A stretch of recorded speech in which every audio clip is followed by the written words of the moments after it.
We start in September 2025.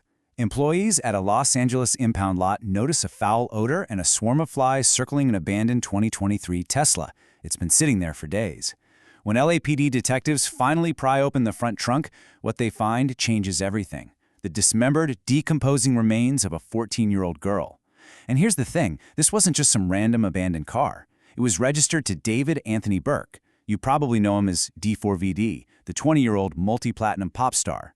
This explainer isn't just a story about fame gone wrong. It's a forensic puzzle, a massive digital cover-up, and a totally impossible contradiction. Right away, investigators hit a wall. There is this massive disconnect between the public persona and the private reality. On one hand, you have David, a clean-cut, seemingly polite indie artist with millions of fans and a massively successful global tour. On the other hand, you have the grim reality inside that LA impound lot, the discovery of 14-year-old Celeste Rivas Hernandez. The immediate question for detectives was how exactly a middle schooler from Riverside County ends up in the trunk of a global pop sensation's car in Hollywood. To even begin to understand this, investigators started looking at the art that made him famous. Take a listen to the lyrics from his 2022 breakout hit, Romantic Homicide. In the back of my mind, I killed you, and I didn't even regret it. When it was released, critics praised this as brilliant, angsty songwriting. But today, prosecutors allege it's a chilling parallel to a very real, horrific crime.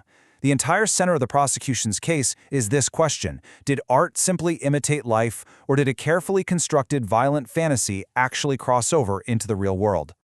All right, Section 1, the impossible connection. According to court documents, this tragedy was literally years in the making. Their first digital contact traces all the way back to January 2022. They reportedly started communicating through the video game Fortnite. At the time, she was just 11 years old, he was 16. What started as online gaming chats escalated over the next 2 years. By November 2023, when Celeste was 13 and David was 18, prosecutors alleged the relationship became physical. And obviously, it was an illegal dynamic that quickly caught the attention of authorities. Now, by February 2024, the timeline hits a massive red flag. Police conducted a formal welfare check and explicitly warned David that Celeste was a 13-year-old runaway. You'd think a normal, legally compliant reaction would be to immediately cut ties, right? Well, according to prosecutors, David's response was the exact opposite. Court records allege he actually drove to her hometown and paid a middle school classmate $1,000 to buy Celeste a secret phone. Investigators view this as a highly calculated move to bypass law enforcement and her parents, basically ensuring he kept total access and control over a minor. That brings us to Section 2, before everything changed. Going through the investigative files, there are some severe environmental warning signs leading up to all this. For 5 critical years of his adolescence, David was completely isolated in a computer-based homeschool program. His main understanding of human interaction came from listening to strangers vent through a gaming headset on Discord. But it gets darker. Chat logs pulled from his private servers reveal that at age 14, he began intentionally watching extreme gore and execution videos.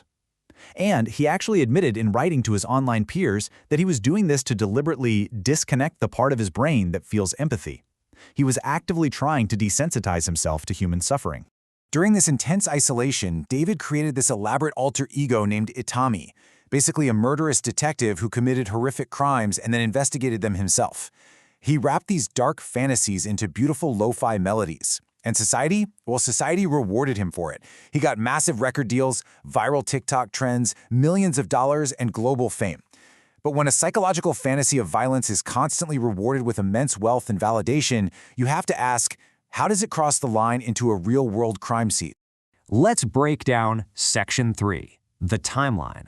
Thanks to digital traces and court documents, we can reconstruct a highly precise ticking clock timeline of April 23, 2025, the night Celeste disappeared. At 8:40 p.m., prosecutors state David ordered an Uber to bring Celeste directly to his Hollywood Hills home. She arrives at 10 p.m. But then, just 30 minutes later, at 10:30, David's phone starts sending texts to Celeste's device asking, "Where are you?" Prosecutors allege these texts were completely fabricated, a premeditated digital smokescreen just to create an alibi. Why? Because by 10:30 p.m., investigators believe Celeste was already dead, allegedly stabbed multiple times. And the very next morning, David sat down for a live radio interview to promote his new album, displaying absolutely zero emotional disruption. So what was the motive? According to the prosecution, it was entirely rooted in financial gain and self-preservation. Court documents state that the night before the murder, Celeste and David got into a fierce argument, and she threatened to publicly expose their underage relationship. The timing here is crucial. His highly anticipated debut album, Withered, was scheduled to drop in exactly 3 days, tied to a multi-million-dollar global tour. Prosecutors allege Celeste was silent simply because she became an immediate, existential threat to a massive music empire. Moving on to Section 4. The evidence trail. In the days right after Celeste vanished, the suspect's digital footprint absolutely exploded. Investigators tracked a series of Amazon and Home Depot orders delivered straight to David's home, but they were placed under a fake alias, Victoria Mendez. The shopping list they recovered from his purchase history is staggering. We're talking chainsaws on May 1st, a blue inflatable pool and heavy-duty body bags on May 5th, a burn cage in July. This wasn't some sudden, heat-of-the-moment crime of passion. The digital footprint points to a desperate, meticulously calculated cover-up stretching over several months. Now, that specific digital purchase of a blue inflatable pool, that became the absolute center of the forensic investigation. Detectives had to figure out, why order a pool to a Hollywood Hills mansion? Well, prosecutors allege it was deployed in the garage to catch blood during the dismemberment of the body. And the proof for this horrific theory came months later when forensic specialists found microscopic blue plastic fragments right on Celeste's remains inside that Tesla, fragments that perfectly, chemically matched the exact material of the pool ordered to David's house. And the forensic evidence just deepens from there. Investigators found blood soaked right into the concrete of David's garage that DNA matched Celeste's unique genetic profile. When her body was finally found, 2 fingers had been amputated. Prosecutors allege this was a deliberate attempt to physically remove a tattoo of David's name she had on her finger. On top of that, her U.S. passport was found discarded on a highway near Santa Barbara. By pulling cell tower handoff data and GPS pings, technical investigators placed David's phone driving along that exact isolated stretch of highway in the middle of the night on April 23rd. Which brings us to Section 5, Internet versus Reality.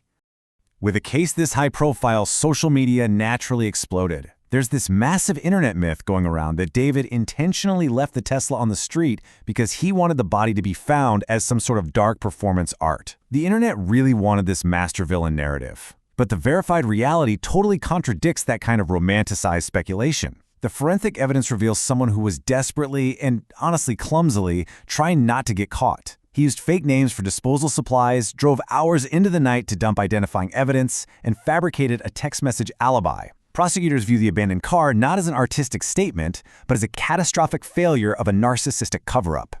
Because of these highly calculated actions, David isn't just facing a standard homicide charge. He's facing first-degree murder with special circumstances. Specifically, the charge of lying in wait. Legally, this means prosecutors have to prove that he waited, watched, and carried out a premeditated surprise attack.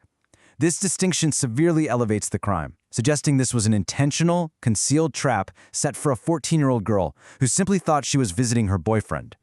Finally, Section 6, where the case stands now. As it stands today, David Anthony Burke has been officially charged with first-degree murder with special circumstances. He has pleaded not guilty to all charges. The prosecution has amassed a staggering 40 terabytes of digital and forensic evidence. To put that into perspective, we are talking about years of Discord chat logs, thousands of GPS pings, financial transaction records, and meticulously recovered deleted search histories. It's an unprecedented digital mountain for just a single suspect. Currently, the defense has requested a speedy move to a preliminary hearing, where all this evidence will finally be tested in open court. Ultimately, a jury's going to have to sift through those 40 terabytes of evidence and answer one profound question. Can the evidence prove that a rapidly expanding, multi-million-dollar empire was protected at the cost of a 14-year-old child's life, a child whose tragedy was weaponized into an aesthetic for millions of streams?